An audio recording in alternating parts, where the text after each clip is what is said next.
সমাৰোহৰ এই মাছ পাছ প্ৰদৰ্শন কাৰ্যসূচী আজি এতিয়াৰ কাৰ্যসূচী মাছ পাছ প্ৰদৰ্শন দেখিবলৈ পাই আছে।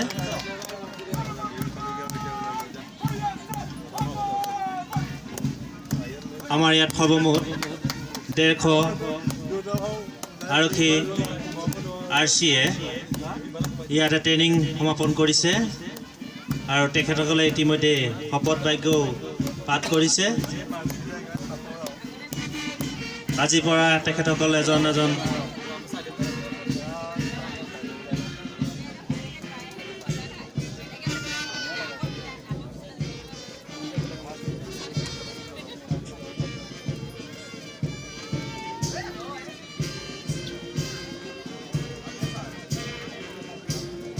আমাৰ ইয়াত সৰ্বমুঠ 150 প্ৰশিক্ষাৰ্থীয়ে তেখেতসকলৰ প্ৰশিক্ষণ সমাপন কৰিছে।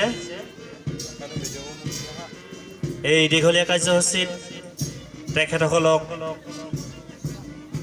এজন নাগৰিকৰ পৰা এজন আৰক্ষীলৈকে লৈ যাবলৈ যিখিনি কষ্টৰ সন্মুখীন হ'ল, যিসকল শিক্ষাগুৰুৱে তেখেতসকলক আজি আৰক্ষী হিচাপে পৰিগণিত কৰাইছে, এইসকল শিক্ষাগুৰুলৈ আমাৰ তৰফৰ পৰা আন্তৰিক অভিনন্দন জ্ঞাপন কৰিছোঁ।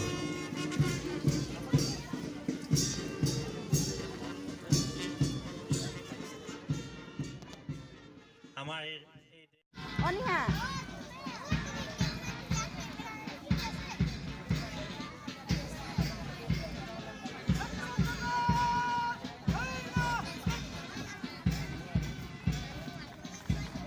সুন্দৰ এইটো প্লাটনকী কলমে মঞ্চ কৰি চলিছে। প্লাটনকী কোচ কলমে মঞ্চ গুজৰি আহে। এয়া 2 নম্বৰ প্লাটনৰ সুন্দৰ মাছ পাছ প্ৰদৰ্শন।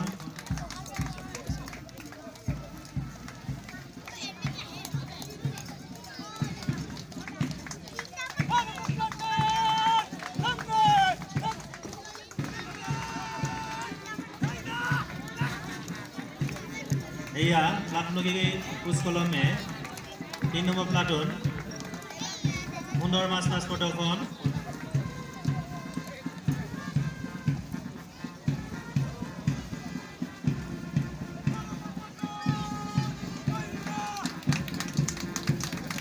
এয়া 4 নম্বৰ গুল্ম সুন্দৰ মাছ পাছ প্ৰদৰ্শন।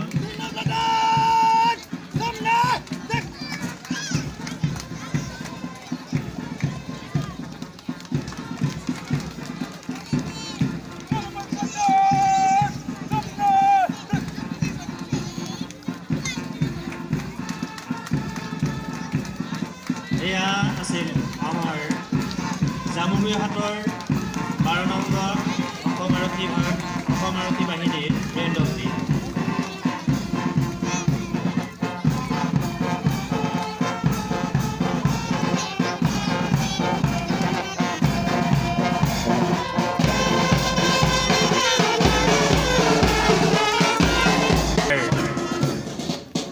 এই দীঘলীয়া প্ৰশিক্ষণৰ অন্তত বিভিন্ন শতানত বঁটাপ্ৰাপ্ত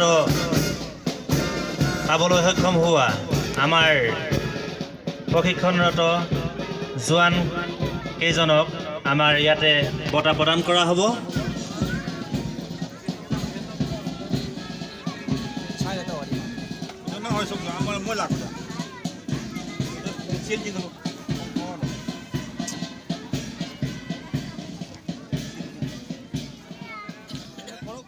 Teatro.